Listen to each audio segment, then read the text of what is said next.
আসসালামু আলাইকুম বন্ধুরা। তো সরকার নতুন আইন করে বলতেছে যে এই ৯টা আইনের অধীনে আপনি সরাসরি মামলা দায়ের করতে পারবেন না। আগে আপনাকে জেলা লিগ্যাল এইড অফিসার বরাবর আবেদন করতে হবে।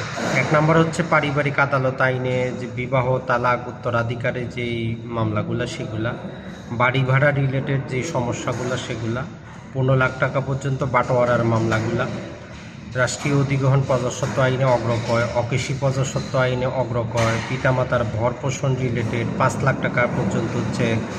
এইটা ছাড়া যৌতুক নিরোধক আইনের ৩ এবং ৪ ধারায় বর্ণিত অপরাধ, নারী এবং শিশু নির্যাতন দমন আইনের ১১ ঘ দ্বারা যৌতুক রিলেটেড অপরাধগুলোর ক্ষেত্রে সরাসরি মামলা দায়ের করা যাবে না।